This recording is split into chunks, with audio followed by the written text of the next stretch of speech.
Ողջույն բարեկամներ, այսօր արդեն հունիսի 21-ն է և ձեր թույլտվությամբ անցնենք այսօրվա նորությունների վերլուծություններին։ Ես ուզում եմ կրկին հիշեցնել, որ դուք բոլոր հաղորդումներին կարող եք հետևել Patreon-ում, դրանք ամբողջ այնտեղ են, որոնք կարող եք ցանկացած ժամանակ դիտել առանց գովազդային միջումների և ձեր բաժանորդագրությունը դա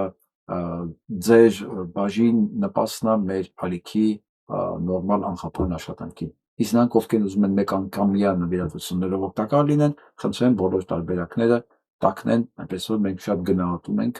շատ բարձր են գնահատում ձեզանից ցանկացածի նույնիսկ ամենափոքր նվիրատվությունը։ Հաղորդում ուզում եմ սկսել մեծանրահվիրայի խորհուրդներով, որը մեզ խորհուրդ է տալիս, հորդորում է եղիր հպարտ, գոյությունդ քարշ տալու համար մի սողա, մի ստորանա և մի ստիր։ Ստել նշանակում է հայոյել ճշմարիտը, ուրանալ նշանակում է դադարել մարդ լինելուց։ Շատ պարզ բանաձև է ճիշտ հասարակություն ունենալու համար, այդ ճիշտ հասարակությունում ճիշտ հարաբերություններ ունենալու համար, հետևաբար ուժեղ պետականություն ունենալու համար։ Մի պահ պատկերացրեք, որ Հայաստանում ոչ մեկ գոյությունը քարշ տալու համար չսողար, չստեր,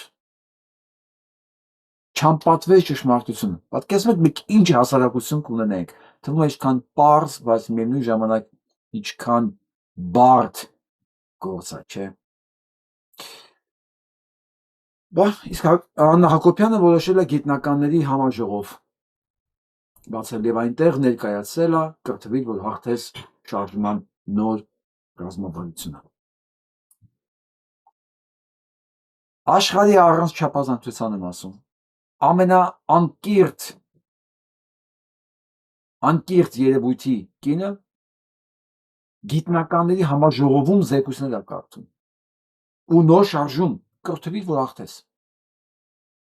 Բա այն մեկը կա կողքդ կապած 20 քանի տարի է, բա տար կրթի։ Չնայած ես մոռացել էի, մի տեսակ կա արդեն, հեսա դրանց կանդրադառնանք, որոնց համար Փաշինյան Նիկոլը ոչ միայն կրթված է, այլ նույնիսկ խարիզմատիկ է։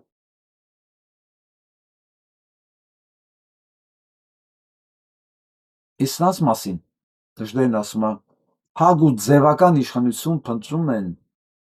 այն ոչնչությունները միայն, որոնք անթագ իշխել թագավորել չգիտեն։ Այո, հələ մի պահ պատկերացրեք այս մարդկանց այսօրվա թագավորներին մի պահ անթագ։ Միանգամից զգացիք իրենց ոչնչությունը։ Հենց իրանք էլ զգալով ենթագիտակցության մեջ իրենց ոչնչություն լինելը ձգտում են անընդհատ մնալ թագավորի կարգավիճակին, առանց որի իրանք էլ են հասկանում, որ իրենք ոչնչություն են և դրա համար պատրաստ են հազարավոր կյանքեր զոհաբերել, հազարավոր, ինչքան հնարավոր է, մենակ թե չվերականգնվի իրենց մոտ իրենց ոչնչություն լինելու զգացմունքը։ Մի շատ լավ դաս ճապոնացիներից։ Փաստորեն ֆեոդալական Ճապոնիայում, ես սա մասին չգիտեի, շատ հետաքրքիր է, առևտրականները համարվել են ամենացածր դասը։ Ինչի՞, որովհետև ասում են նրանք ոչինչ չեն ստեղծել, նրանք առև վաճառել են, առև ծախել են։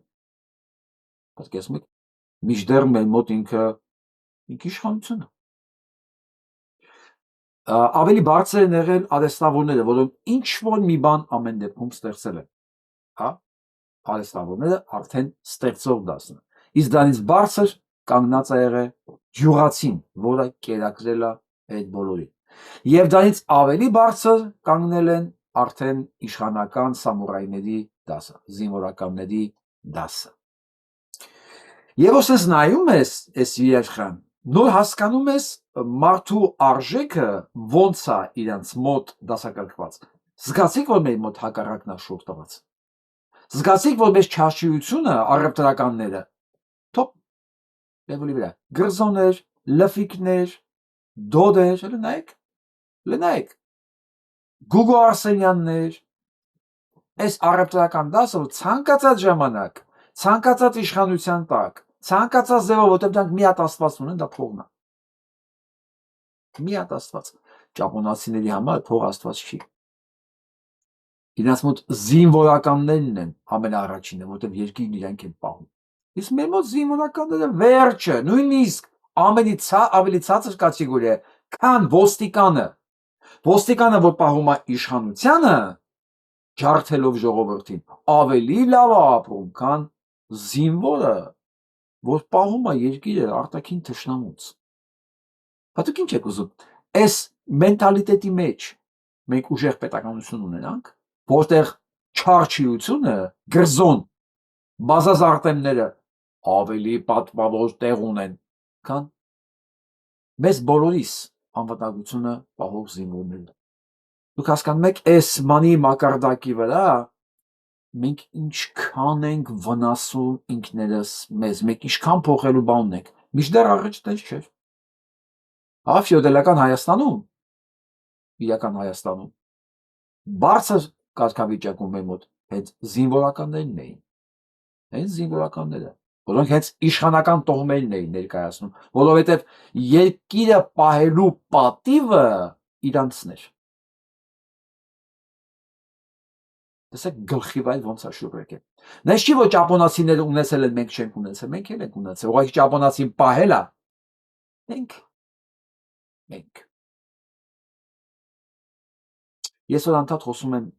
վերադառնալու մասին մեր ինքնությանը,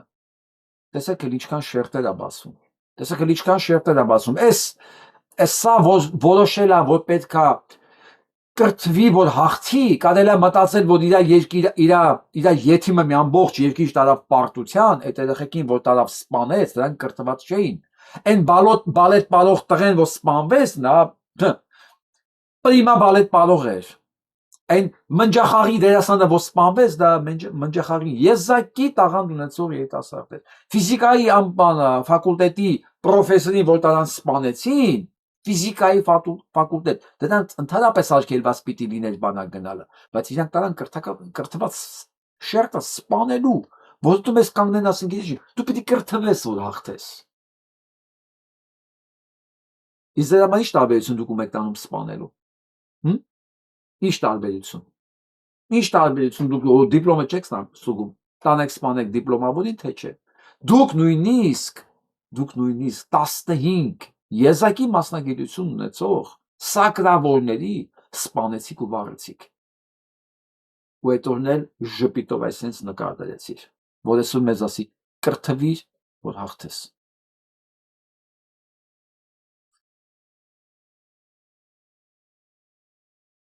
Վայ հանգստացի այդ ուզիկ, շատ կրքոտ հռետոր ես,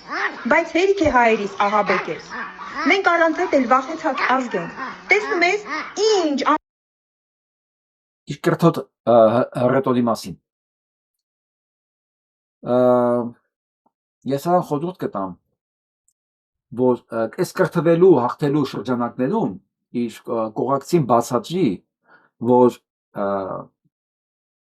կիրքը այն էլ հռետորաբանության մեջ, այս կոտ,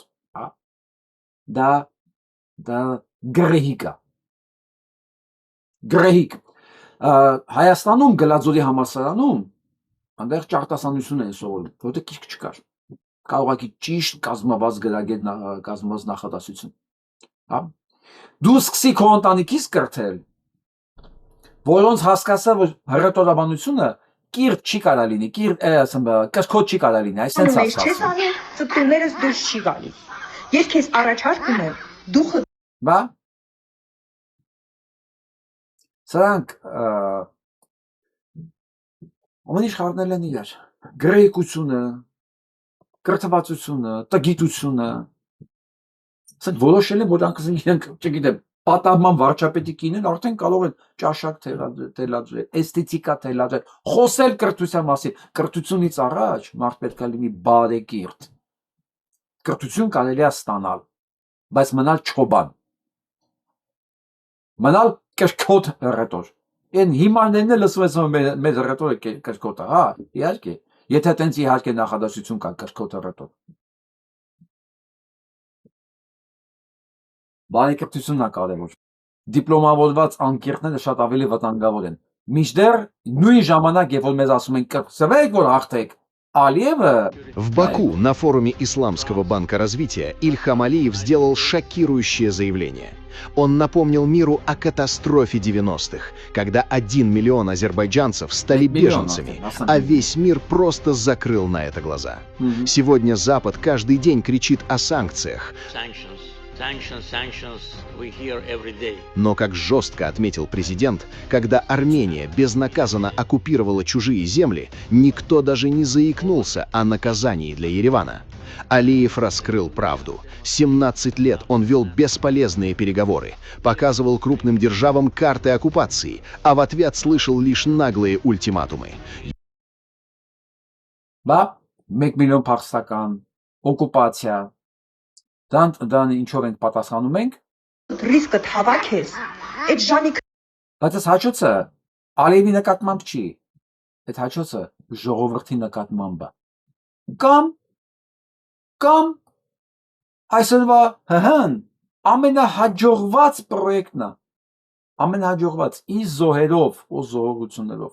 փաստորեն սրանք այս զոհերը համարում են ամենահաջողած պրոյեկտը, այո, Թուրքիայի համար, թուրքական աշխարհի համար, այս սա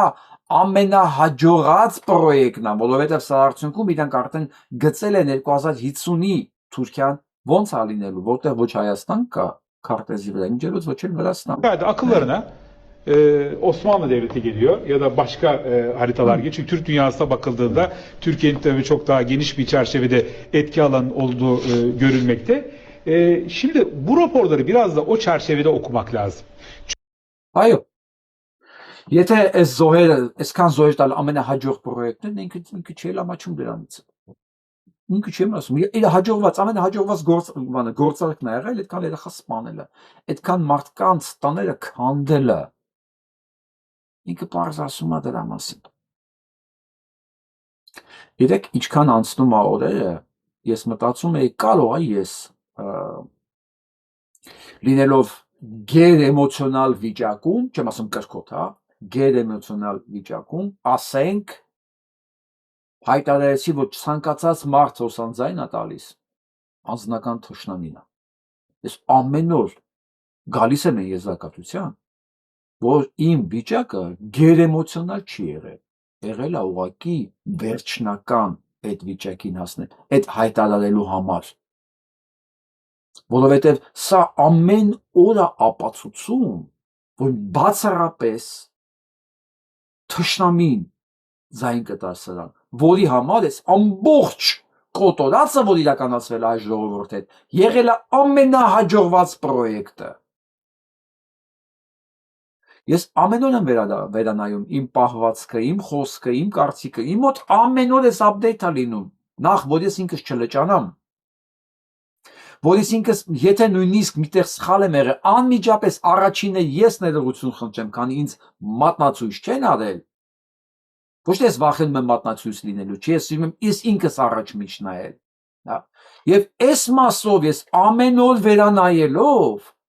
ես կաթիլ անգամ չեմ փոշմանել, ես որ դա հայտարարել եմ, ես պատրաստ եմ ամեն օր դա կրկնել, որ ցանկացած մեկը, որ սրան ձայն ա տվել, դա իմ ոչ թե ժողովրդի միայն, քանի որ ինչ որ կատարվում է ժողովրդիս հետ, երկրիս հետ, իմ անձնականն է, իմ անձնական թշնամին է, որովհետև երբ որ ինձ ճանաչողներին ասես դու երկրի թշնամին ես, կասի դե լավ ոչինչ, բայց որ հասկանան իմ թշնամին է նաև, իրա վստահ եղեք իրա վրա դա պակաս չի ազդում, եթե ոչ ավելի շատ չի ազդելու, որովհետև դա շատ արդեն կոնկրետ է։ Երկիր իր համար կարող է շատ վերացական հասկացողություն լինի, դե հա, դե հա, երկիր, հա, բայց որ կոնկրետ է, անձնավորված է, դրանք արդեն հասկանում են, որ չափ անցել են կարմիր գիծ։ Կարմիր գիծը սա է, որ ինքը ձայն տալով սրան իր վրա է վերցնում հենց այս պատասխանատվությունը, որ սրա ձեռքով մի ամբողջ սերունդ սպանելը ընդ որում գիտակցաբար դա եղել է ամենահաջողված պրոյեկտը։ Եվ ես կրկնում եմ վայրկյան անգամ ես չեմ փոշմանել այդ դիրքորոշմանս համար։ Սա լսենք։ Փաշինյանը ունի բան խարիզմա, ինչ որ չունեն շատ այլ գործիչներ։ Սիցիկ Փաշինյանն ունի խարիզմա։ Այս բան հայացքը գիտեք ինչ ասում ես գլխի։ Ինչի է առաջ եկել։ Գիտեք ինչի։ Ավելի համոզիչ լինի, ինքս պարտադրում է իր խոսքը, որ բանին Պետրոսին էլի ինքը հասկանում է, որ խոսքը թեթև է, տպավորիչ չի, ինքը մարմնով, սա ֆիզիոլոգիա է, մարմնով իր խոսքին սենց բանա տալիս, սենց բրոտները կախելով, խարիզմա Փաշինյան։ Ես ամասին կարճ այսօր վիդեո եմ արել, բայց սա մասին հիմա անպայման պետք է մանրամասն խոսալ այս հայացքով, այս բանով ամեն ինչ։ Խնդրում եմ հայոյանքներ չգրել, ես հայոյանք չեմ տալու։ Բացառապես։ Ես ուզում եմ ուղղակի մենք հասկանանք չափանիշները, այն որ թվում է այլևս անհնարին է իջեցնել, դեռ տեղ կա։ Ասում եմ ես եւ թվում է հասել ես հատակը, մեկ էլ տակից ծեծում են։ Տեղ կա, իջեք։ Փաստորեն այս գրեհկաբանությունը, լեքսիկոն, այս պահվածքը, այս միմիկան, այս հարցակվելը կնոջ վրա, երեխայի վրա, սրա համար դա հենց խարիզմատիկ տղամարդու պահվածքը ոչ ունեն մնացածը։ Ես իր այդ մի բանում համաձայն եմ։ Այն ինքը որ ունի, ոչ մեկ չունի դա։ Ստեղ Սերգեյ Դանիելյանը ճիշտ է ասում, իրոք, մնացածը չունեն այդ խարիզմայից։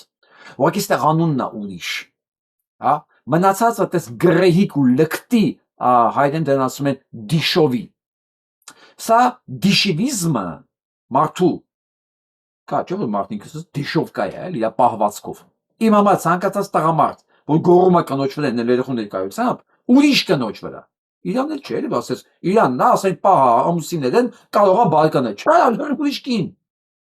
Լրիվ ուրիշ կին գոռա մատ հապտավրեն։ Այն էլ երեխու ներկայությամբ։ Դա ոչ թե դիշովկա է։ Դա ընդհանրապես մարդկային կատեգորիա չի, բայց ոչ Սերգեյ Դանիելը։ Այն էլ sense ինքը հասկանում է, որ ինքը ինչ որ ասում է դա համոզիչ չի, դա համար էլ էս հայացք էս մարմնով գալը առաջ, դա մասին է խոսում։ Երկրորդը դուք հասկանում եք ինչքան վատ է քարոզչական մեքենայի վիճակը, որ հանրայինով Փաշինյան Նիկոլի էս կործանված ու հայ մարդու համար մերժելի, եղկելի պահվածքը արդարացնելու համար կանչում են Յոժին։ Գիտեք, Յոժը կարող է իր համար, իր թատրոնում բան, իր մինիատյուրաների մեջ կարող է ինչ-որ բան արժի, ես չեմ ուզում մտնեմ, բայց հասկանում ես, նա եթե եկել է էսթետիկա թելադրելու, այն էլ էս որակի էսթետիկա, կարելի է ասել Յոժի բանը արդեն ստանդարտները խարիզմայի մասին հենց այդ որակն է։ Ես ինչ եմ ասում հայոյանք մի տվեք, չէ, չի կարելի հայոյանք տալ։ Ինչի հայոյանք տաս մեկին, որի ստանդարտները տեղը։ Ոնց դու կարող ես իրան հայոյանք տալ։ Իրան ոչ մի բան չի ազդելու։ Չի կարելի։ Դու ընդամենը քո բերանը կեղտոտես։ Տադամադությունդ կփչացնես։ Ոչ թե ճիշտ ես կամ սխալ, դա իմաստ չունի ուղղակի։ Մարդու համար ոչ սա խարիզմատիկ է։ Գրեհկությունը, արվեստի մարդը գրեհկությունը նույնացնում է խարիզմատիզմի հետ։ Կարելի արդեն հասկանալ սրա հերոսներն ովքեր են։ Պատկերացնում եք, ու սա հանրայինի եթերով է գնում։ Ինչի է սա ասում, գիտեք, որովհետև ոչ մի արժանի լուրջ մարդ չէր կարող գալ եթեր եւ արդարացնել Նիկոլին, եւ այս լկտի պահվածքը հայկական միջավայրում անընդունելի պահվածքը։ Անընդունելի պահվածքը։ Գալ արդարացնել են ասել, ման, խարիզմատիկ, տեսնեք ինչ ասում։ Այդ խարիզման աշխատում է։ Ընտրաշավը նկատի ունես։ Այո, ընտրաշավը, այո, խարիզման աշխատում է հասարակ Պետրոսի աչքերին ակակներին չի ավա։ մարդու վրա հասարակ խոսքով եւ բացի այդ էլ չեմ ունենալ որ իսկապես ինչ-որ բաներ արվում է, մանկապարտեզ են սարքվում, ճանապարհներ են սարքվում, ինֆրաստրուկտուրա է դզվում։ Բայց տես ուրիշ գործիչներ չէ ճանապարհ, ունա Քոչարյանը կեպկայով։ Ինչ բաներ արում, թվարկի ու բան չկա թելադրում, մանկապարտեզ, բան, դպրոցներ, ասֆալտ։ Կա իշխանություններ, լավ իշխանություն, որ ասֆալտ չի արել։ Ես չեմ ճիշտ։ Ինչ են ասֆալտի վրա շատ, որտեղ ամենամեծ կոռուպցիան ասֆալտի մեջ է, ամենամեծ փողերը ասֆալտի մեջ։ Ամենամեծ։ Այդ ինչ որ մանկապարտեզ են սարքել, այ խարիզմատիկ դերասան, որ քո Նիկոլը Փաթքո խարիզմատիկ տեսն, ընդ որում ասում է, հասարակ ժողովրդի համար պարզ ընկալելի։ Պատկերացնում եք, հասարակ, սա ուղղակի վիրավորում է մեր հասարակ ժողովրդին։ Տեսեք, հասարակ ժողովրդի համար ընկալելի այդ գրեհությունը, մեր ժողովրդին, դրել եք անասունիտ է, հա, ասկուզ մեկս մեր ժողովրդի համար ընդունելի է այդ պահվածքը, ու համար ընկալելի է էդի, հա, որովհետև քո համար է էդի ընկալելի, ես ինչ եմ ասում, մի հայոյեք, իմաստ չունի, որովհետև եթե մեկի համար դա ընդունելի է, այդ լեքսիկոն, այդ պահվածքը, այդ ձայն, այդ միմիկան, այդ հարցակումները մարդկանց վրա, հա, տարեք, կզսեք, չոքցրեք, խեղտեք իկրայի մեջ, սենց մատապտապ, թռած մռածներ, մի խոսքով, ու սա հայ մարդու համար, սա նկարագրած հայ մարդու համար, բայց ով է սա նկարագրած հայ մարդը, ինքը, ու իրա նման մի քանի հոգի, իսկ ես պետք է ասեմ, մի շատ կարևոր հանգամանք, բոլոր ռուս ռելոկանտները, որ եկել են Հայաստան, գիտեք ինչի վրա են զարմացած, ու սենց ես անալիզ անելու ուսումնասիրում եմ ինչն է, որ մեր աշխը սովորել է, իրանց համար անսովոր է, գիտեք ինչը, մարդկանց հասարակության վերաբերմունքը երեխաների նկատմամբ և կանանց նկատմամբ, երեխաների նկատմամբ ուշադրությունով, հոգատարությունով, սիրով, իսկ կանանց նկատմամբ հարգանքով, որ ոչ մի տղամարդ փողոցում չի հայոյի։ Սկզբից իրանց համար դա բան էր, աբսուրդ, ոնց կարելի է փողոցում չհայոյել, մեկը տեսնում է չարա, իրանց հայ հասարակության մեջ դա ընդունված չի։ Հասկացար հիմա հայ հասարակությունը որն է, բայց մեկ էլ գալիս է մի հատ յոժ,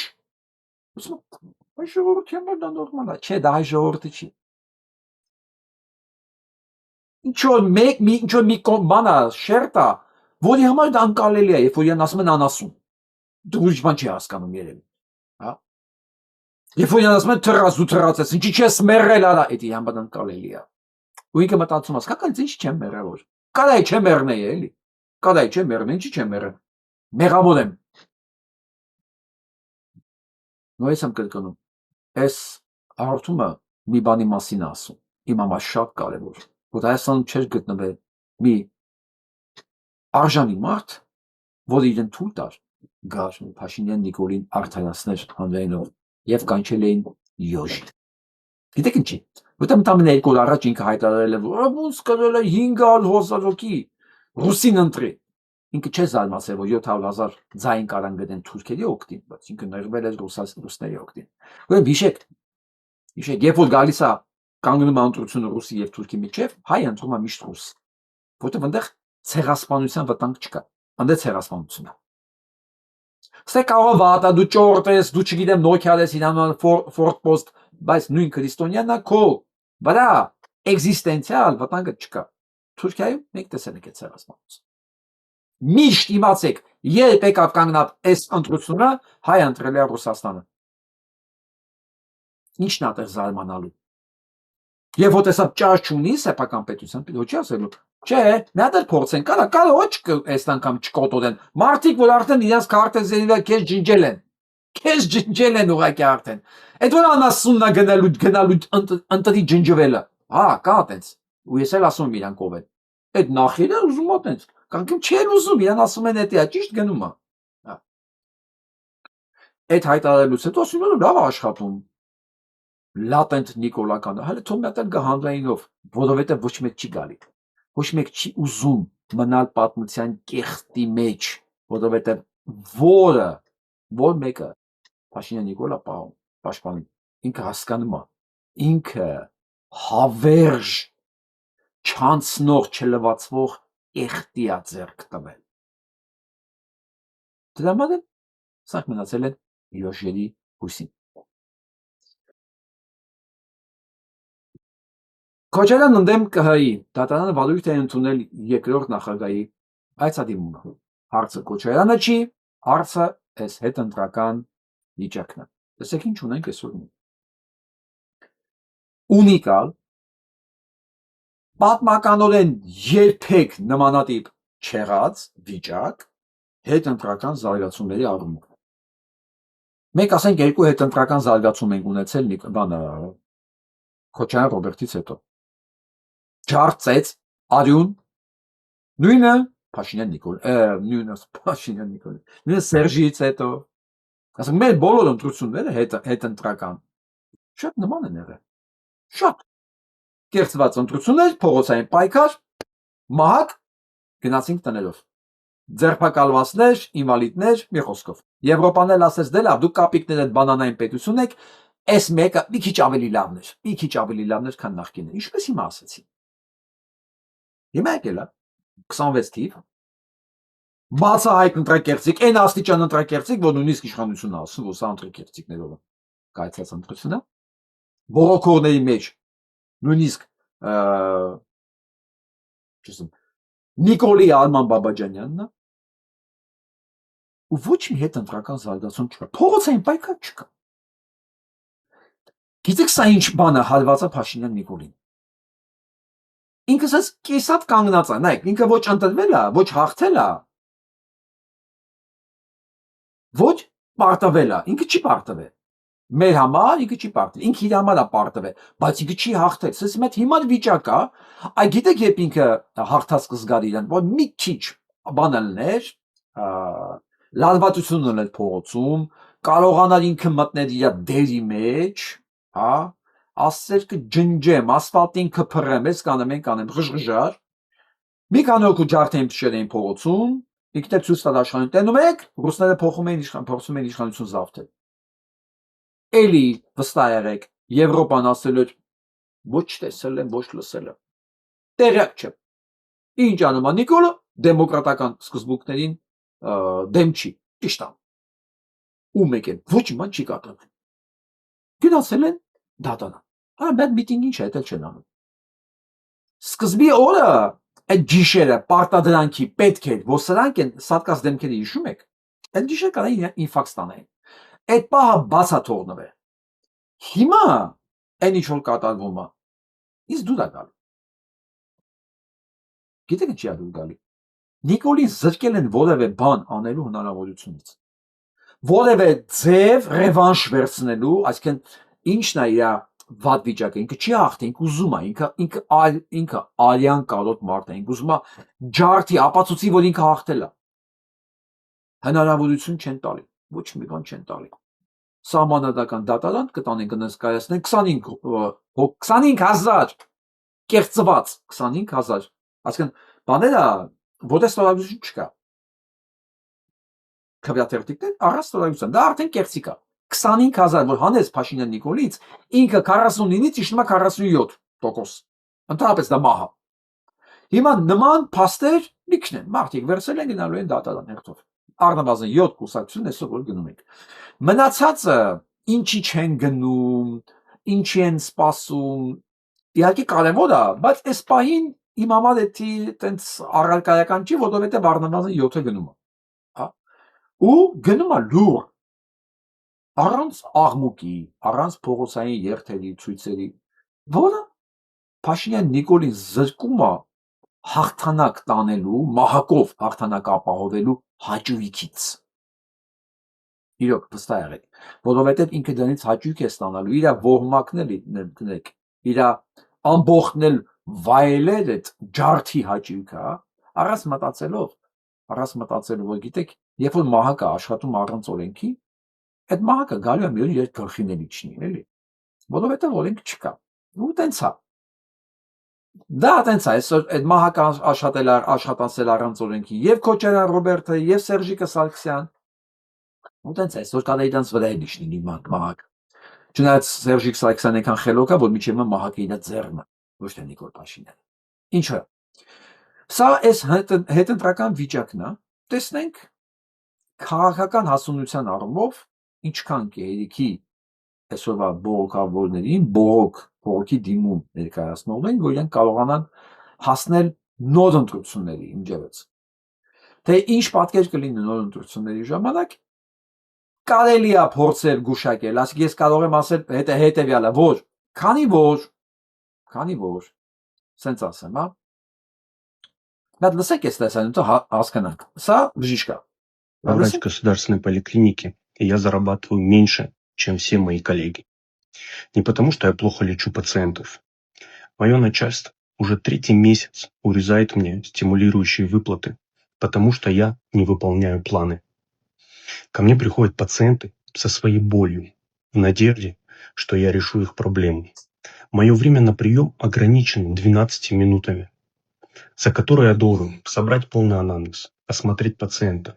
провести дифференциальную диагностику, направить на лабораторные и инструментальные исследования и назначить грамотное лечение. И на все это у меня всего 12 минут.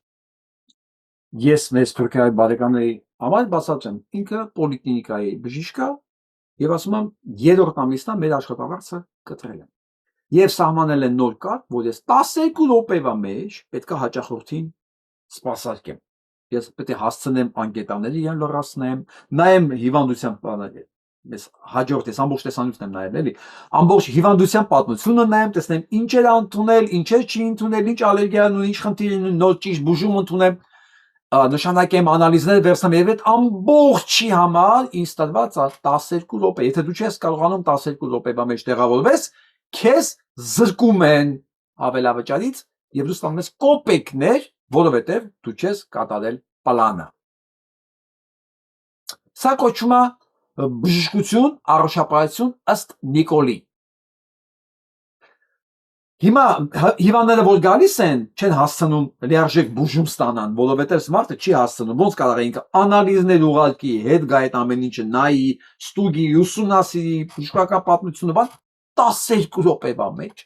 Այս մարդը իր երթին չի հասցնում, բայց այդքան ատված ինքը աշխատավարձ չի ստանում,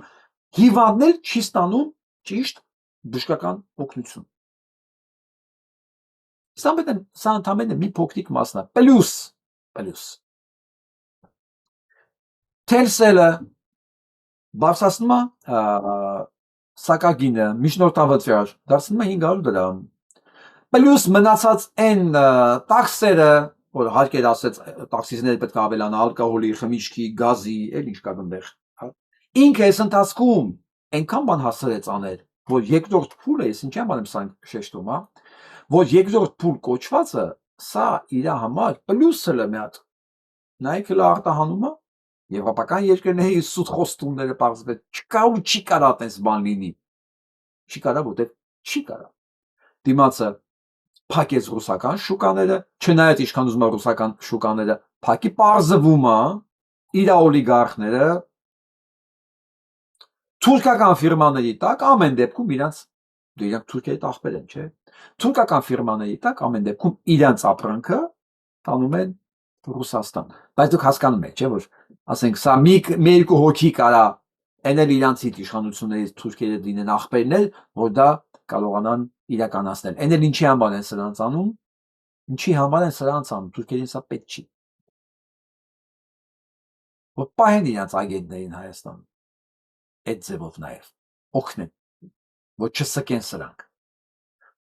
Մի խոսքով։ Բայց հասկանում եք, չէ՞ որ հասարակ ֆերմերը այդ հնարավորություն չունեն։ Մի խոսքով, այս ամեն ինչը տնտեսական մասն եմ ասում, դրանք բանա, տասնյակ հազարավոր մարդիկ են։ Տասնյակ հազարավոր մարդիկ են։ Եթե աշխատատեղեր կորցնողներն էլ հաշվենք, այս ամեն ինչի արդյունքում, դրանք 100,000 են։ Որովհետեւ 1 միլիարդ դոլար էս բանից հանես, մենակ այս մասով գյուղատնտեսությունից հանես, այդ 1 միլիարդ դոլարը գիտեք քանի հոգու էր կերակրում։ Քանի հոգու։ Հա։ Ասենք մենակ sense ասեմ, 1 միլիարդը 1000 միլիոն է։ Կամ 1000 չէ, ասեմ կան 10,000, 100,000։ Եթե ամեն մի ընտանիք 100,000 տարեկան աշխատեր, 10,000 ընտանիք է դա։ Սենց բաժանեք էլ այդ 1 միլիարդը, տեսեք ուր է գնում հասնի։ Իսկ 100,000 քանի հոգի է աշխատում Հայաստանում, քանի ընտանիք։ Իսկ եթե դա մի քիչ էլ իջացնենք, տեսեք ինչ թիվ է ստացվում է, թիվը չկա։ Ու այդ փողի դիմաց Նիկոլ Փաշինյանին ձեն տվողները արդեն հասկացան իրենց խաբել են։ Պլյուս բժշկությունից հրաժարվողներ 10,000 դրամ բարձրացածի դիմաց բաներ նպաստներ կորցրածները, այս մի խոսքով նոր ընտրությունները, որոնք եթե հանկարծ լինի, դա հաստատ Փաշինյան Նիկոլի օգտին չի լինելու արդեն, որովհետև Հիշում եք ասում, ակելը պրամախնուլս է, են մաուգլի մուտիկի մեջ։ Ոչ մի լիապարդ երկրորդ անգամ իր զոհից հետևից չի կարողանում վազի ու բռնի։ Լիապարդը մի հատ առուծը վագրել են, մի հատ հնարավորություն ունեն կարճ դիստանցիայի վրա, եթե կարողացան բռնեն իրանց զոհին, կարող են երկարեց առաջի հարձակումը չեղավ, բնության օրենքն է, երկրորդով չի լինելու։ Սա չի նշանակում, որ Սամվել Կարապետյանն է հաղթելու, անպայման, դա չի նշանակում, որովհետև այս ընթացքում հարաբերությունները փոխվում արդեն։ Շատ հարաբերություններ է փոխվում, ակնհայտորեն։ Եվ դե ես չեմ կարող կանխատեսել, որ ուժերը ինչքան ձայն կստանան, բայց այն հանգամանքը, որ Փաշինյան Նիկոլը չի կարա ճղի այսքան բանը քեր իր ժողովրդից, եւ մյուս կողմից էլ կարող է բաններ Սամվել Կարապետյանն էլ չկարողանա։ Այն դա նշանակում է, որ կարող է գան նոր ուժեր մտնեն խորհրդարան, որը այս անգամ չանցան։ Ուղղակի չանցան, որտեղ ժողովուրդը հասկացան մի բան։ Փողը լավ բան է, երբ որ տեխնացուն հարուստ է, բայց դա գարանտիա չի, որ դու ընտրելով իրան կունենաս իշխանափոխություն եւ ամենակարևորը, որ ինքը սպասարկելու է քո շահերը, սուգուբը քո շահերը։ Այնպես որ տեսնենք ինչ կլինի այս ամենի ընթացքում։ Իսկ լավ նորություն եմ ուզում ձեզ ասեմ, հունիսի 21-ին մայրաթողում կմասնակցի Սուրբ Պատարագին Բագրատ Սրբազանը։ Անկեղծ ասած ես ուրախ եմ Բագրատ Սրբազանի համար, չնայած իմ ու իր sense ասեմ հարաբերությունները իմ վերաբերմունքը իր նկատմամբ։ Գիտեք, ես ոչ մի բան չեմ մոռանում, այսինքն վատ բնավորություն եմ, ես ամեն ինչ հիշում եմ։ Օրը պետք է գա եւ Բագրատ Սրբազանը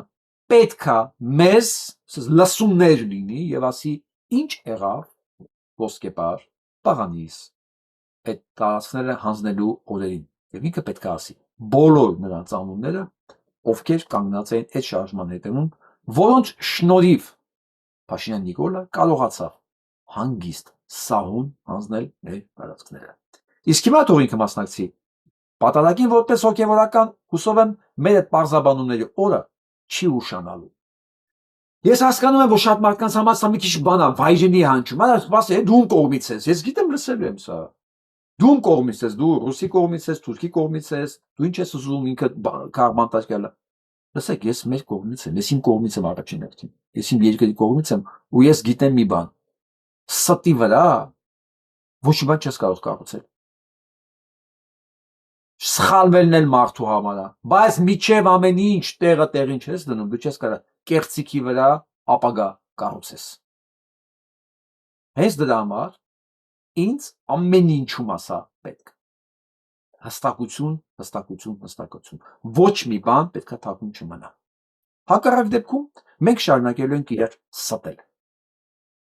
Իսկ սուտի մասին Նժդեհն ասեց, դա նշանակում է անարգել ճշմարտությունը։ Ես չեմ ուզում։ Մասա լսենք, տաքսիստը չի ճանաչում, քարոզ է տանում, ասում է անգեր, ինչ ես մտածում,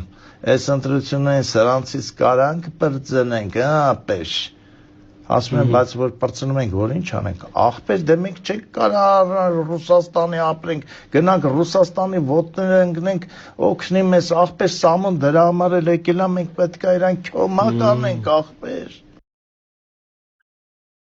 Այս պատմության մեջ ամենաբանը գիտեք ինչն է ինձ զարմացնում, որ տաքսիստը թողել է, որ սա իր ավտոն նստացնի։ Իրոք, որովհետև եթե ճանաչած լիներ, ինքը շատ լավ ասեց, չի ճանաչել, որովհետև եթե ճանաչած լիներ, այդ տաքսիստը ոչ միայն իրեն չէր նստացնի, թողել նստել իր ավտոն։ Mən ասացի մասին ինքը դժվար է որ պատմեր, թե տաքսիստը իր այդ ինչ արած կլներ։ Անենց որ ստեղ հետաքրքիր պահ, որ տաքսիստը իրեն չի ճանաչել, ու իր բախտը տեղ բերել է։ Իսկ ինչ վերաբերվում է, կպրծնենք սրանցից, թե չէ, դու հասկանում ես, որ տաքսիստների ուշքումիկն է, ձեզանից պրծնել է։ Որտեւ էլի նորից եմ կրկնում, բերել եք հասել եք երկրի մի վիճակի, որ տաքսիստները երկու լուծում են տենում, կամ Ռուսաստան, կամ Թուրքիա։ Մինչդեռ լուծումը բոլորովին այդտեղ չի։ Բայց եթե մարդկանց մոտ գալիս է կանգնում է այդ ընտրությունը, այդտեղ քննարկելու հարց չկա։ Դու ուղիղ ունեցողների մոտ էլի։ Նախիրի համար մեկ է։ Նախիրը մոռանում է երեք ինչ կատարել։ Հա, բայց տաքսիստների համար մեկ չի։ Այդտենց դուրս եկավ էլի։ Գեղամ Նազարյան։ Դու մտածի ասենք որ դու պատգամավոր չնես քո վիճակն ինչ է լինելու, շատ տխուր։ Ես այս երաժիշտներն եմ ուզում լսեք։ Ինքին ամենասիրած դաշնակարներից մեկն է, փայլուն մարդ, փայլուն տաղանդավոր երաժիշտ, հրյա Եվգենի Կիսինը, որը ոչ մի գումարի դիմաց առ այսօր Թուրքիայում համերգ չի ունեցել։ Ասել է միջև դուք չճանաչեք հայոց ցեղասպանությունը, ես չեմ գա Թուրքիա։ Հրյա Հայաստանը ոչ մի կապ չունի։ Ասենք Սպիվակովի կինը գոնե ասենք Սաթի Սպիվակովան է, ասենք գոնե Սաթիկն է, ասենք գոնե ինքը շատ լավ գիտի հայոց Զարե Սահակյանցի աղջիկն է ի վերջո։ Ասենք Սպիվակովը չէ էլի, որ ասենք այդքան կապված լինի։ Ոչ մի ձևով կապված չի։ Ուղղակի մարդ է սկզբունքային։ Հիմա տեսնեք ինքը ինչ ասում է սպայն։ Разумеется, пока, не только пока идет война, но и пока Путин у власти, я туда, нога моя туда не ступит. Это было бы просто мерзко туда поехать. Даже не выступать, а просто поехать. Да и к тому же, по нынешним российским законам, когда штрафуют или арестовывают даже за плакат с надписью «Мир», я уже наговорил, я думаю, на много лагерных сроков. А как? Նույն ձևի ինքը վերաբերմունք ունի ինձ Պուտինի նկատմամբ, նույն ձևի Իսրայելի գազային ցեղասպանության նկատմամբ։ Սա ինչ եմ ցույց տալի։ Ինքը ստեղ ուրիշ երաժիշտի մասին էլ է խոսում, ուրիշ դաշնակահարի մասին էլ է խոսում, որ նույն ձևի կյանքում երբեք քաղաքական ոչ մի հայտարարություն չի արել, բան չի արել, բայց պատերազմից հետո ռուս հայտնի դաշնակահար սկսել է բարեգործական համերգներ անել, փող հավաքել, ուղարկել Ուկրաինա։ Եմ մենք քաղաքականությամբ չեմ զբաղվում, ամեն մարդ պետք է իր գործով զբաղվի։ Այո, անշուշտ մասնագիտական առումով ամեն մարդ իր գործով պետք է զբաղվի, բայց աշխարհի ամենամեծ գործը, որ մասնագիտություն չի ճանաչում, դա մարդ լինելն է։ Ամեն մարդ առաջնային պետք է մարդ լինի, հետո զբաղվի իր գործով։ Իսկ երբ որ մարդը մարդ չէ ոչ թե բիոլոգիական տեսակետով իմաստով, արժեքային համակարգով, մարդը ինքը անպայման ունի վերաբերմունք։ Ինքը չի կարող ասի, ես չունեմ վերաբերմունք, որովհետև ամեն մարդ պետք է իր գործով զբաղվի։ Դա վախկոտների անդեմք, որ դեմք բան չունի, վերաբերմունք չունի, կարծիք չունի։ Ինքը նույնիսկ ինքն իրեն զրկում է դեմք ու կարծիք ունենալուց, պատկերացնում եք, ինքն ասում է, ես ոչ մեկ եմ։ Ու իմ անունն է ոչ մի բան, ես չեմ կարող կարծիք ունենալ, վերաբերմունք ունենալ։ Ես իմ գործով եմ զբաղվում, չէ՞ դու արհեստավոր ես։ Այո, դու ոչ մեկ ես ու քո անունը ոչինչ է։ Դու ուղղակի արհեստավոր ես։ Դա չի կարող լինի արվեստ առանց վերաբերմունքի։ Դու ո՞նց կարաս ասենք, չգիտեմ, էլի Վերդի երգես առանց վերաբերմունքի։ Դոն Կարլո երգես առանց վերաբերմունքի, առանց այս թագավորական քո արքայական վերաբերմունքի։ Ասեք դու ով ես։ Արհեստավոր։ Թող արհեստավորներն իզներեն, արհեստավորները երբեմն շատ ավելի բարձր են կանգնած, իրենց գործի մեջ վերածելով դա արվեստի, կան այն մարդիկ, որոնք ասում են, չէ, մենք ոչ մեկ ենք, մենք վերաբերմունք չունենք, մենք իբր զբաղվում ենք մեր գործով, չէ, դուք ձեր գործով չեք զբաղվում, որովհետև ձեր գործը առաջնային մարդ լինելն է։ Այսօր իմացեք, այսպիսի մարդիկ կան։ Իրանք շատ չեն, բայց կան։ Հիմա լսենք Յուրսկին ինչ է ասում, Սերգեյ Յուրսկին, հենց այս մասով։ Все может воспитываться через начатки искусства. Все. Мораль, этика, патриотизм, широта взгляда, любовь к мудрости, вера. Все может воспитываться через искусство. Ամեն ինչ կարող է դասիրակվի արվեստի միջոցով։ Ամեն ինչ։ Ուրեմն մորալը, բարոյականությունը, էթիկան, հայրենասիրություն, հավատ, իմաստություն, ամեն ինչ կարող է դասիրակվի արվեստի միջոցով։ Ամեն ինչ։ Բայց եթե մեկի համար ասենք, չգիտեմ, կրթվիր, որ դու ուժեղ լինես, սա կատարյալ գիտություն է, էլի։ ասենք այս ֆրազները ցույց է տալի կատարյալ տգետ լինելու մասին, էլի, ուրիշ բան չկա։ Իսկ նայում ես ով է այսօրվա մշակույթի պատասխանատուն ու ինչա անում է երկրի հետ, կարելի է ասել, որ Հայաստանում, որ ասում են պետք է հայրենասիրություն չլինի, նշանակում է, ասում են արվեստ պիտի չլինի։ Երբ որ ասում են Հայաստանում հավատ պետքա չլինի, նշանակում է Հայաստանում պետք է արվեստ չլինի։ Այն որ ասում են Հայաստանի բարոյական չափանիշը Նիկոլ Փաշինյանն է, նշանակում է տեղ արվեստ պիտի չլինի, դե չի կարա լինի, դրա համար էլ յոժն է իրենց սիմվոլը։ Դրա համար էլ յոժը կարա դրա մասին խոսի։ Որտեղ յոժը, հասկանում եք, իր այն չունի կանում է, արվեստի հետ ընդհանրապես դա կապ չունի։ Ինչու մի բան է այնտեղ։ Չեմ ուզում ասեմ ոչ մի բան, բայց ինքը ասում է բան, ես սա եմ։ Չեք ուզում մի լսեք, չեք ուզում մի նայեք։ Ոնց որ ասեմ, չգիտեմ։ Ռաբիզներից ամենակեղտոտագույնը, այնտեղ ես չգիտեմ, ում անունը տամ, հա, որ ինքը երկում է արքանջներից ուզում ես փակես, չգիտեմ։ Մի ձևով շուտ անջատես ձենը, հա։ Հիմա ինքը կասի, դե ես այդքան եմ կարում երգեմ, չես ուզում մի լսի, հա, ինքը ճիշտ է ասում իր մասով։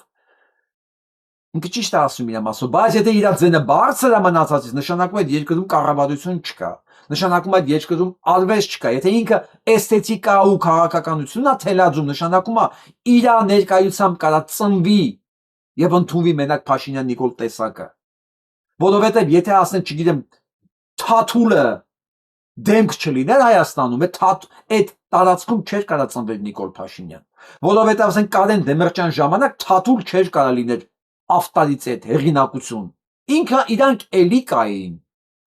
Շատ մարգինալ վիճակում, որ մարդիկ կամա չէին իրանց անունը տային։ Կամա չէին, արա կասեն ոնց դրա։ Չեք խոսում։ Չեք խոսում, ես Ռուբեն Մաթեոսյան լսող տղա եմ, ես ո՞ս կարող Թաթուլ լսեմ։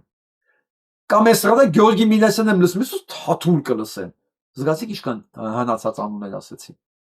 Վաղուց չենք լսել։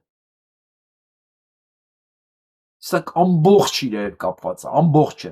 Երբ որ սպանում ես արվեստը, ինչպես հիմա է սպանվում, ուրեմն սպանվում ես, ես սպանում ես հետը եւ հայրենասիրությունը, եւ հավատքը, եւ մորալը, եւ էթիկան, բարոյականությունը, էլի, եւ լայնախոհություն, դու ամեն ինչ սպանում ես մենակ մի բանով։ Մի կրակոցով դու ամեն ինչ սպանում ես արվեստը, ամեն ինչ մեռնում է։ Քո արվեստի գործիչը դառնում է յոժ տեսակը, անուն ազգանուն էական չի։ Այս տեսակը, Թաթուլը, յոժը, վերջ, այնտեղ երկիր չկա, տարածք, այնտեղ ժողովուրդ չի, բնակչություն է։ Ու այդ բնակիչի համար մեկ է, ինքը Անանյա շիրակացու բանն է, սենց ասեմ, ժառանգն է,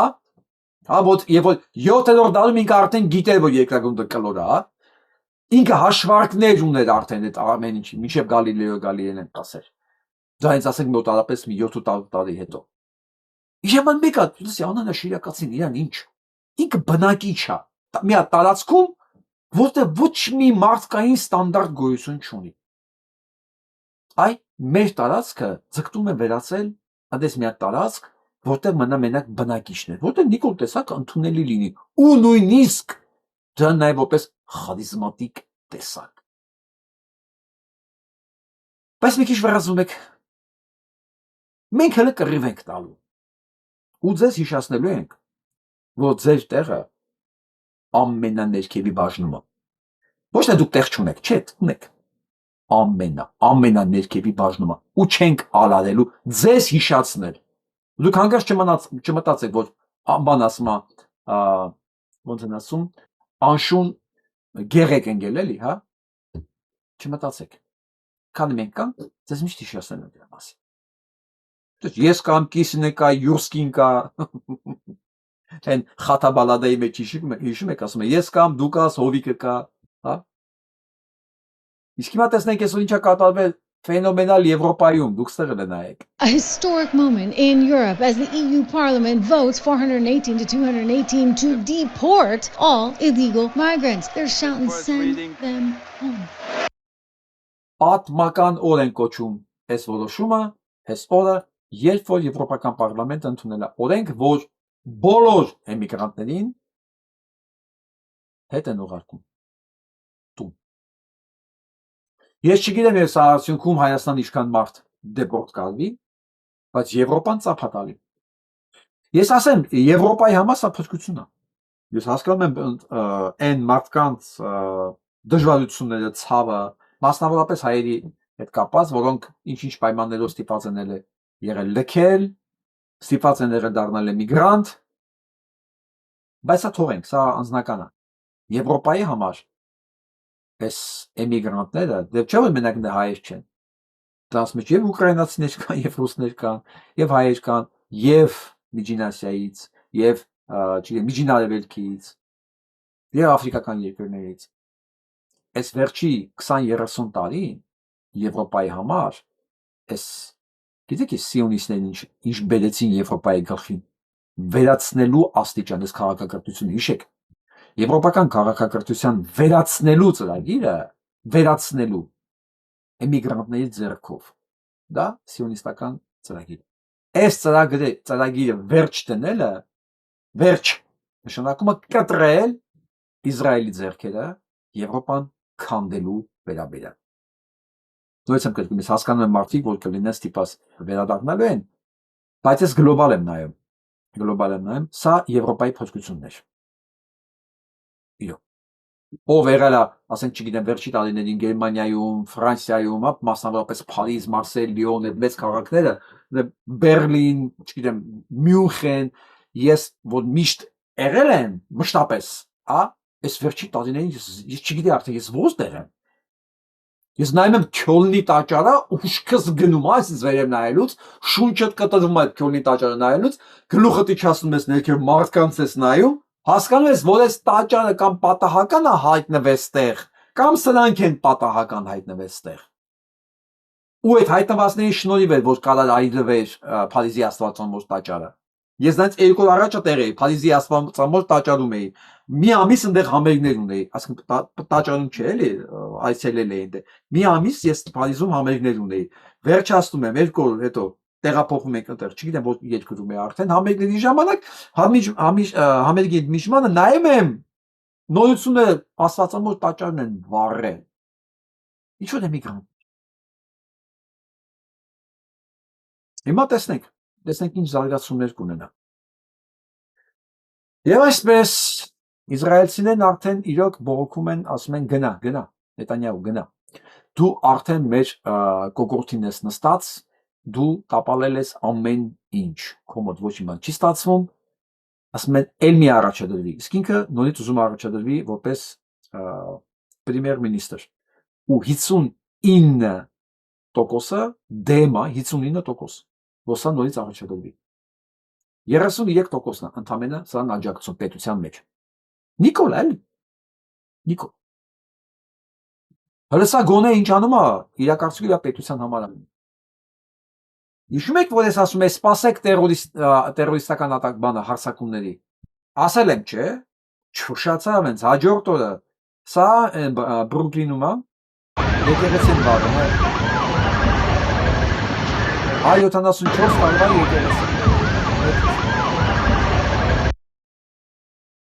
Ու դեռ ինչ է պետք է լինի։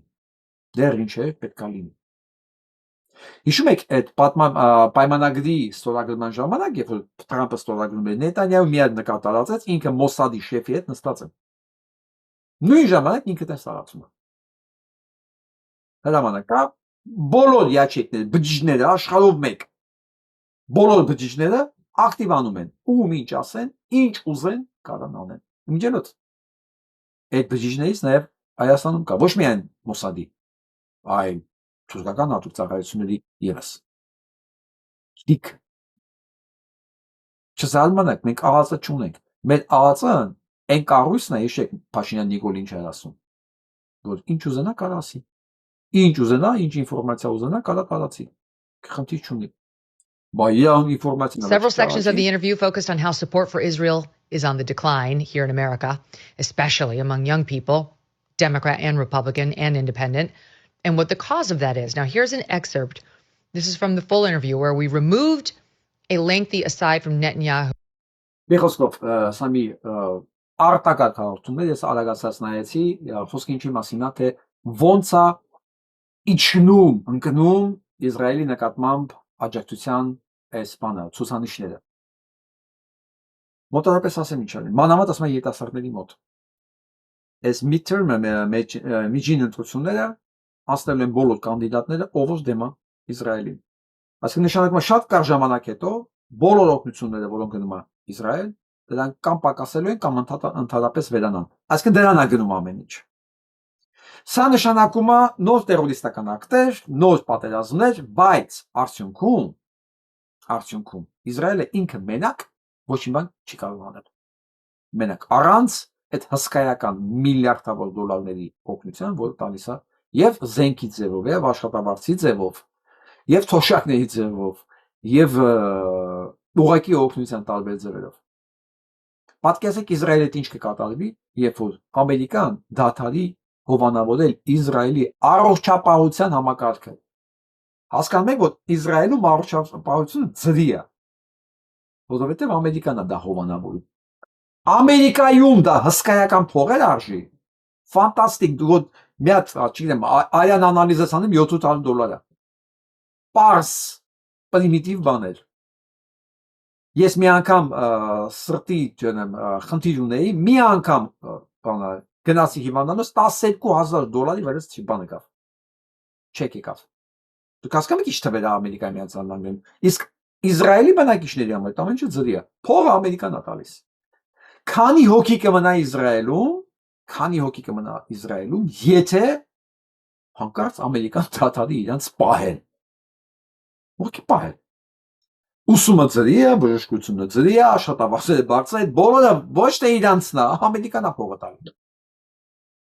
Իսկ ես հարցում ամբողջը դրա մասին է, թե ոնց է օրեկան իջնում եւ Իսրայելը ասոցացվում է ուղիղ ոչ թե բարեկամ երկրի որպես, այլ թշնամի։ Ու սա հիմա այս տեսարանը, որտեղ Իսրայելի զինվորները այրում են ամերիկյան դրոշը, պատտվում է բոլոր տեղերով։ Բոլոր այն մեծ ու փոքր բլոգերները այս տեսարաններն են տարածում, որ IDF-ը ինքն է լկտիացել, որ Ամերիկայի դրոշն է վառում։ Ես պետք է ասեմ ձեզ անկեղծ մի բան։ Ամերիկայի դրոշը ամերիկանցիների համար։ Այն էլ հեսա հիմա իրենց անկախության օրն է գալիս։ Իրենց սրբության սրբոցն է։ Ստեղ ամեն երկրորդ տուն է իր ճակատին Ամերիկան, իրենց դրոշը դրած ունի։ Եթե պատայք իր տան, դե սեփական սեկտորում եմ ասում։ Այս սեփական տների վրա համայնասախ կա։ Եթե նույնիսկ պատին չի, կողքն է։ Իրենց դրոշը, իրենց համար սրբությունն է։ Մեկ էլ Իսրայելի զինվորները վառում են իրենց դրոշը։ Սրանց փողն էլ է ինքը տալիս, իր թոշակից, իր հարկերից։ Սրանց զենքի փողն էլ է ինքը տալիս։ Ամեն ինչ ինքը տալի։ Մեկ էլ իր փողերի դիմաց, տվածի դիմաց շնորհակալություն չեն ասում, վառում են իրենց դրոշը։ Դե հիմա պատկերացեք հետևանքները ինչա լինել։ Հետնել ասում են Because the most powerful nations in the world have to go down to their knees. That's what happened to Egypt. That's what's going to happen to America. That's what's going to happen to Germany. That's what's going to happen to France. That's what's going to happen to Բոլոր մեծագույն ամենաուժեղ երկրները պետք է ծնկի գան մեր առաջ։ Ամերիկան էլ մեջն է։ Բոլոր երկրները Ամերիկան էլ մեջն է։ Գիտեք, այս ամեն ինչ չեն լսում։ Իրաց ծնկի են բերում, իրաց փողերով։ Հա, դրոշը վառում են իրաց տեղում եկեղեցիները։ Սա դեռ սկիզբն է։ Նա տեսա լսենք։ Tucker Carlson saying what nobody in Washington's willing to say. We are on the wrong side of history. Ասում եմ Tucker Carlson-ը կասի այն, ինչ որ Վաշինգտոնում ոչ մեկ չի ասել երբևէ, որ մենք սխալ կողմում ենք։ Լսեք, ժողովուրդ, մենք շատ յուրահատուկ պատմական շիֆտի, այսենց օդեր ենք ապրում, շրջան։ Սա պատմական փոփոխությունների։ Ես եկեք, չի ասեց, եթե մի տարի առաջ մեկը ասել, որ Ամերիկայի նախագահը ասել է, որ ես չլինեմ, չկա գոյություն չունեք։ Գիժես ինչ ես խոսում։ Ամերիկայի նախագահ ոնց ռիսկ կանի տենց ասի, երբ որ 80-90%-ը կոնգրեսի սենատի անբանի ձեռն է, Իսրայելի ձեռքն է։ Հա։ Իսկ հիմա ավելի առաջ է գնում։ Μα լսենք ինչ է ասում, ինչի է Ամերիկան սխալ կողմում կանգնած։ America. Iran has taken a clear position on the murder of Palestinian civilians, particularly in Lebanon, but not just Lebanon. Ասում է Իրանը շատ հստակ կողմ է բռնել ինքը այդ սպանվողների Լիբանանում եւ Պաղեստինում այդ կոտորվող ժողովրդի կողմն է, շատ հստակ, ինքը իր պոզիցիան շատ հստակ է, փաստորեն Ամերիկան, որի իբր աշխարհի դեմոկրատիա տարածող երկիրն է, ինքը սխալ կողմում է կանգնած, ինքը սպանողի կողմում է կանգնած, Թակեր Կարլսոնի այս խոսքերը իսկ այս տղեն, որ տարածում է, սա տասնյակ միլիոնավոր դիտումներ ունի իր վիդեոները, երկուսն էլ դե Թակեր Կարլսոնը իր ամենաշատն է երևի Քենդես Օուենսի հետ միասին, այս տղեն էլ շատ ուժեղ տիպ է, հիմա տեսեք ուր են հասել արդեն սրանք, որ Ամերիկան սխալ կողմում է կանգնած, ինքը պետք է Իրանի կողմում կանգնած լինի, ես ասում պատմական մեծ փոփոխությունների կողքն ենք այսօր կանգնեցած, նայում ենք ոնց է աշխարհը փոխվում, սրա մասին է. In the West Bank and Gaza also. Iran has tied its ceasefire negotiations to a ceasefire in Lebanon. Now, that's not something that resonates with most Americans, like who cares? But in the Middle East and in the entire rest of the world, really, which is watching this, watching Israel destroy Lebanon for reasons that are not clear at all, murder Christians wholesale in Lebanon, destroy Christian villages, bomb Beirut, not a traditional Hezbollah stronghold. Why are you bombing Beirut? Unclear. Ասում ենք հստակ կանգնած է իրենց կողքը, միշտեր աշխարհը նայում է հանգիստ, ոնց է Իսրայելը ռմբակոծում Բեյրութից սկսած բոլոր շինությունները, քրիստոնյա թաղամասերը, քրիստոնեական թաղամասերը իրենց հոգևոր կենտրոններով եւ աշխարհը հանգիստ դրան նայում է։ Եվ հետաքրքիր ո՞րն ասում է, որ Իրանը իր զինադատարը պայմանավորվում է, որ հանկարծ Իսրայելը այդ տարածքների ոչ թե իր վրա չկրակի, այդ տարածքների վրա չկրակի, փաստորեն Իրանը վերցնում է տարածքի համար պատասխանատվություն, մենք ինչ ենք անում։ Իրանը չի դա ասում, դա իր տարածքը չի, նույնն է Իրան ուր, Բեյրութ ուր, Պաղեստինը ուր, բայց Իրանն է վերցնում այդ պատասխանատվությունը իր վրա եւ իր զինադատարը կապում անդեի հարձակումների հետ, ասում մենք որպես երկիր, մենք սխալ կողմ ենք կանգնած։ Այսինքն ամերիկյան հասարակության մեջ է թշնամի Իրանը արդեն ներկայացում է որպես հələ մի վարքյան։ Մեծ հարց է, ով է ում թշնամին։ Եվ ընդհանրապես ով է թշնամի։ Իրանն է թշնամի, որ ինքը պաշտպանում է այդ կոտորվողներին, թե մենք ենք թշնամի, որ կոտորում ենք։ Սա պատմական փոփոխություններ է։ Ես վստահ եմ, ավելի հեռու է գնալու, ես ուղղակի վախենում արդեն կանխատեսի։ Շատ ֆանտաստիկ կարող է թվալ, այն աստիճան, ոնց որ ֆանտաստիկ թվալ, եթե 1 տարի առաջ մեկը սրա մասին խոսար։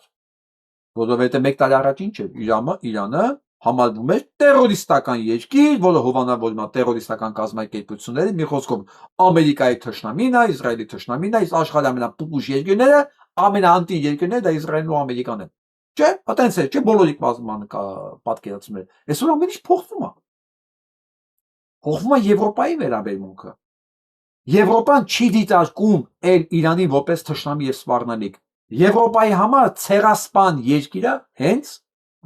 Իսրայելը։ Եվ այն հանգամանքը, որ իրանք դադարեցրեցին եւ էմիգրանտներին հետ են ուղարկում, իրանք շատ լավ գիտեն ով է դրա հեղինակը։ Եվ այդ ինչի համար է դա ադվել։ Եվրոպան քանդելու համար։ Սիոնիստական Իսրայելի եւ Ամերիկայի ղեկավարությունների համար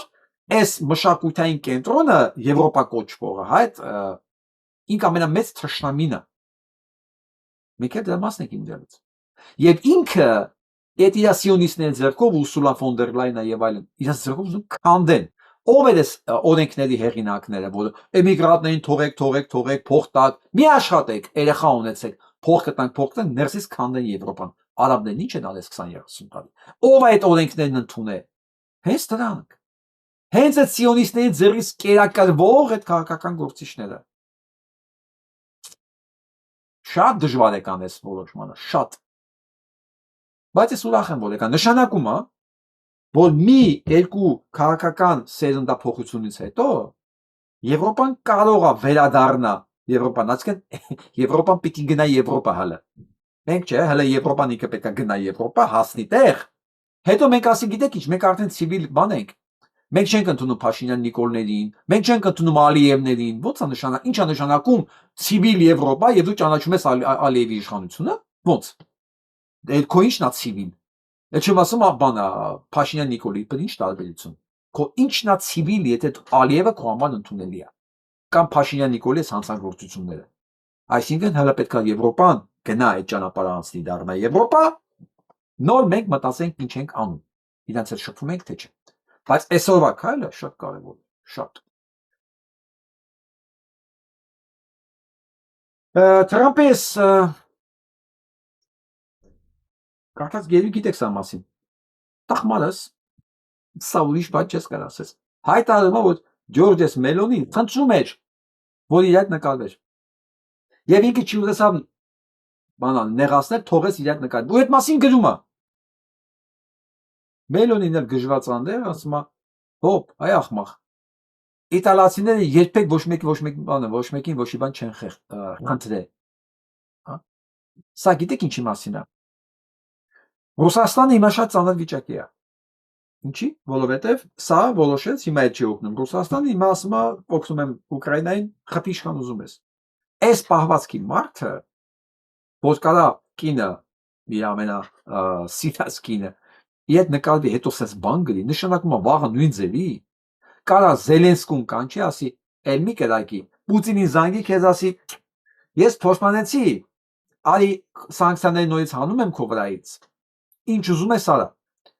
Այսինքն բանը վստահ լինել, որ Թրամփը վաղը մի հիմարություն չի անելու, սա ուղղակի անհնար է։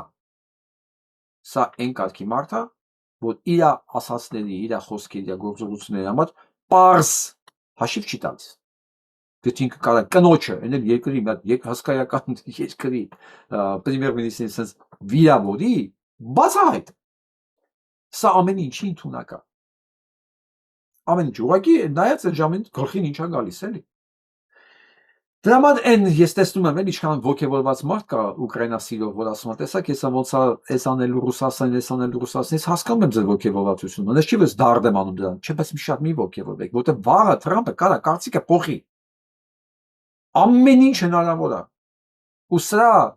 բանը խոսքի վրա հիմնվել ու ապագա կառուցել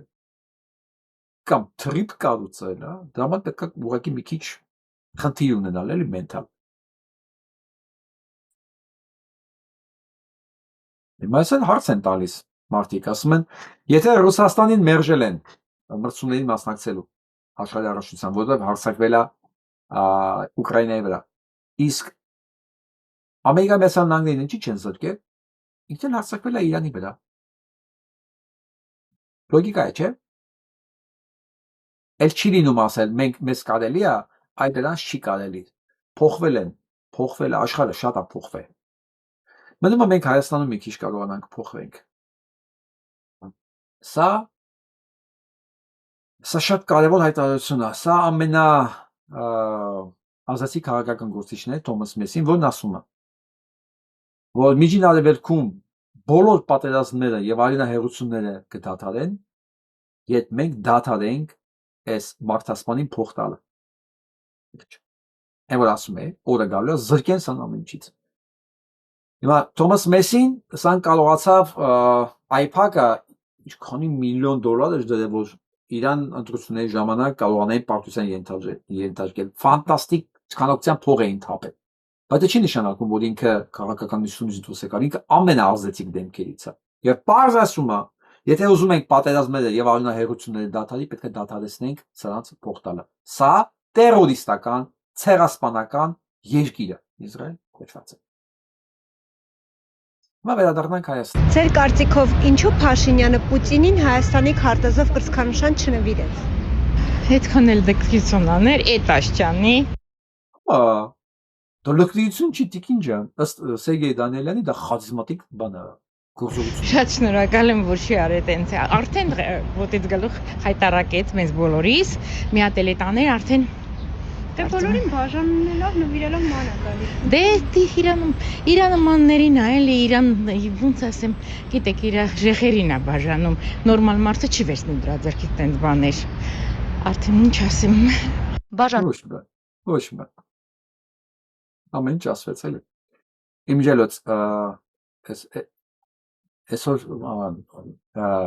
հողի անալիզն ալ ուղղակի նորից նմնած Բեյրութում բարձվել է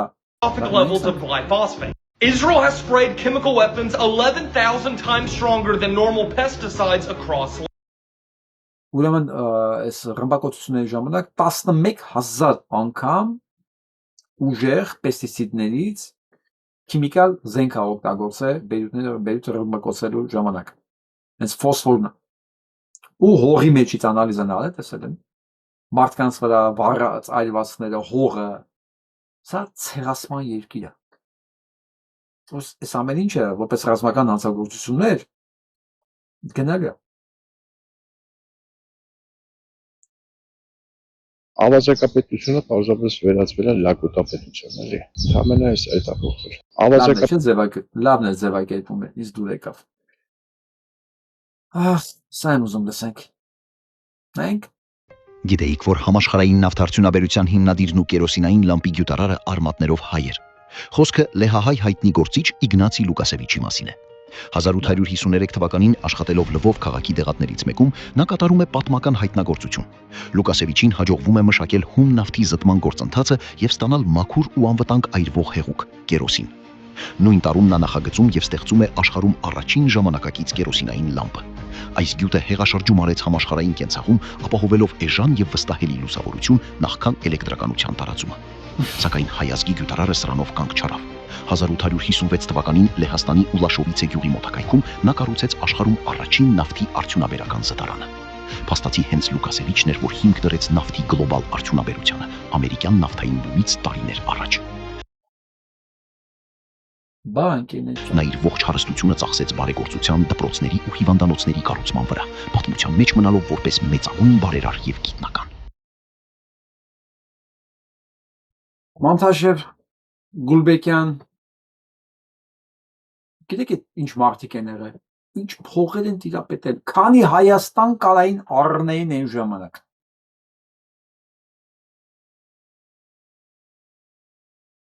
Ես մեկ-մեկ մտածում եմ,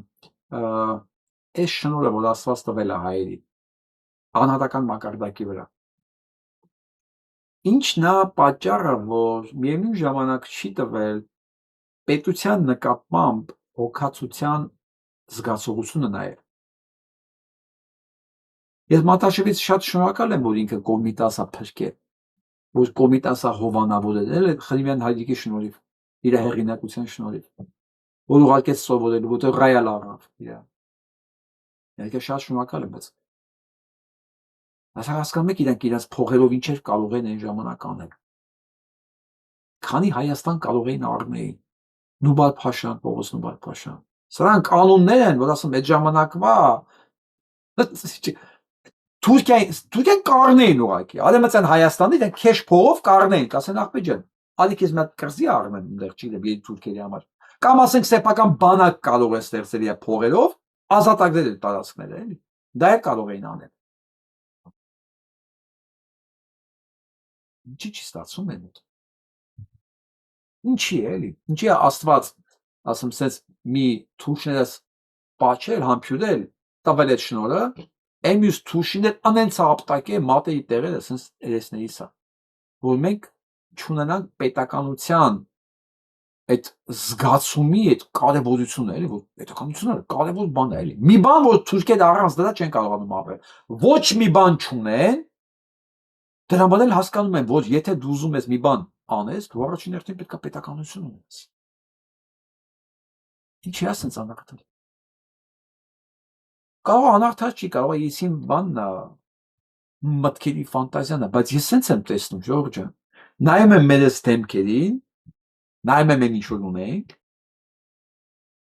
ասում եմ, Զմյուրնայի հայերը մենակ ունեցվածք էի քեշ, որ քանի հատ Թուրքիա առնեին ծախեին։ Բայց չեղավ։ Սանայինք։ Շատ թիկներն են։ Իսկ դուք Թումանյանի եղբոր ծոռն եք։ Հոր եղբոր։ Սա է Թումանյանի հայրը։ Թաթևոսն է, իսկ ես մեկը Թումանյանի պապն է։ Պապի պապնա եւ Թումանյանի պապնա Հովհաննես աղան հենց իր անունով էլ դրել են Թումանյանի անունով Հովհաննես եղել է հարյուրապետ երկար տարիներ լորին անառիկապահել ի պատիվ դրա եկեղեցու բախում թաղվել իսկ մյուսը այն մեծ քարը Օվագինյուս Բաշիա կոչվում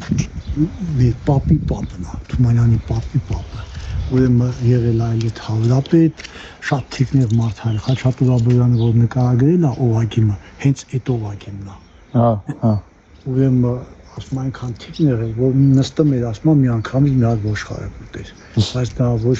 հարյուրապետ ա եղել որ ասում հանկարծ նվաճողներ են եղել ուրեմն հարյուրապետները առաջ կողեն բռնել եթե հաղթել է էլ սորքը չի կարվել այլ թես թիկնեղ ոչ մեկը նրան չի կարացել Փաստորեն Թումանյանի գերդաստանի հոր պապու գերեզմաններն են։ Մենք այս պատմությունների մասին ես եկել խոսացի, չէ, Փանոս Թերելոմեզյանի մասին։ Ոչինչ չգիտենք համարյա։ Եվ սա եւ մեր մեղավորությունն է անհատական մակարդակի վրա, եւ պետության մեղավորությունն է, որ մենք չգիտենք։ Ոչ ֆիլմ, ոչ գիրք, ոչ ներկայացում, ոչ թեկուզ մուլտիկ, որը երեխեքին դասիրակելը շատ կարևոր է։ Ոչ մի բան չկա։ Անես տպավորությունն է, որ մենք sense պատահական անցորդ ենք, ոչ մի բան չենք ունեցել։ Երեք ծնվել ենք, վաղն էլ գնալու ենք։ Sense առաջացել ենք, էլի։ Միջներ այս ամեն ինչը ունենալու համար թուրքերը որ չունեն, մերն են գողանում։ Իրանք են հորինում են մի բան, էլի։ Հասկանաք, անհրաժեշտությունը, կարևորությունը ինչքան է, մարդիկ չունեն, չեն էլ ամաչում դրանից, ու փոխարենը լկտիաբար հորինում են, որ ասեն, մենք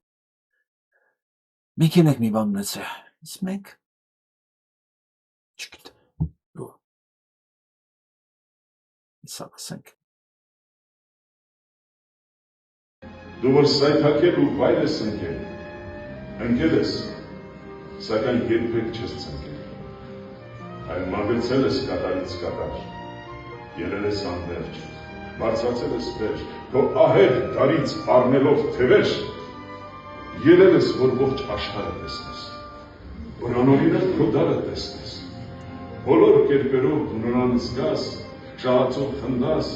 կորուստը սգաս, ելել ես իբրև նրա մունետի, որ նրա հեռուն զգաս քեզ մոտիկ, որ ճշմարտության ափերը տեսնես, ծպտված ստի խաբելը տեսնես, որ չվախենաս, որ չվարանես, անարդարության դեմքը խարանես։ Ահա ինչու դու այսքան տարի, դու որ հարազատ ծնունդն ես դարի, քայլում ես անդուր, առաջ ընթանում, քայլում ես այնպես ծանր ու վիթխարի, ասես աշխարհն է շալակած տանում, մարդ կա աշխարհն է շալակած տանում, մարդ էլ կա ելել է շալակն աշխարհի, նա ով ելել է շալակն աշխարհի աշխարհում երբեք թացներ չի ելել, գիտի թե ում հետ եւ ուր է, ում մեռելին է անարցուն գալիս, ում խոսքի վրա ստից ծիծաղում, ում հետ դինջ նստած նարդի է խաղում, հարկ եղած դեպքում եւ տանուտ տալիս։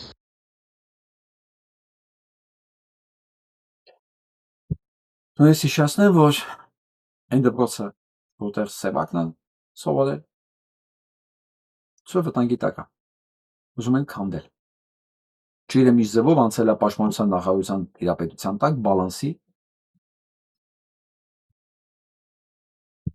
Քանդեն, սրանք սրբություն չունեն։ Քանդեն, որովհետև Սևակի հիշողությունը Սևակի տողերն է, անլռելի զանգակատունն է։ Մի բան, որ սրանց համար մահու չափ վտանգավոր է։ Ստալինը գիտեք ինչ էր գրողներին բռնում։ Չէ, սիրում գրողներին։ Որ ասում է գրողները մարդկության հոգու ճարտարապետներն են։ Ինքը շատ լավ էր հասկանում ցանկացած տողի հետևանքը, ցանկացած գտնված ֆրազի հետևանքը շատ լավ էր հասկանում։ Ատում էր գրողներին, ասում էր սրանք վտանգավոր են, որտեղ սրանք մարդկային հոգու ճարտարապետներն են։ Դու կարող ես քալոզել, եսի ինչ մեկ էլ հոպ մի հատ տող գալիս այդ ամեն ինչը ջարդում փշիրում է ինքը մնում այնտեղ, քո ամբողջ տարիների չարչարանքը, որ դու քալոզել էիր, այդ գնաց ջնջվեց։ Սրանք նույն ձևի վարվում ցանկացած բանի հետ, որ կարող է մեր մեջ հանկարծ այն sense մնա գանձի նման ու միշտ հակառակվի այս թուրքանալու սրանց մարմանջին։ Ես սրանց քալոզիչներին ուզում եմ ասել։ Լսեք։ Չի ստացվելու, որովհետև հարցը սևակը չի, մեր մեջ էլ հիմա սևակներ կան։ Հենց հիմա նստած սևակներ կան, հենց հիմա նայում են, գրում են, եթե չեն գրում, զգում են, որ իրանք սևակ են։ Որը սևակը մենակ գրելը չի, սևակը այդ ամեն ինչը զգալն ու տիրապետելն է։ Հասկանում եք։ Ու դուք հայ մարդու մեջից արմատախիլ անեք ինքնություն,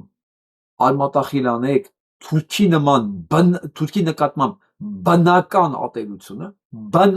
ատելությունը սա, ոնց կարա մարդ իր դահիճին սիրահարված լինի, իր դահիճին սիրահարված մարդը ինքը արդեն մորթված է էլի, չեք կարող, դե մենք էլ ամեն ինչ կանենք, որ դա թույլ չտանք, նենց որ ձեր տերերին ասեք, որ դուք լավ եք աշխատում, ամեն ինչ անում եք, բայց դիմադրություն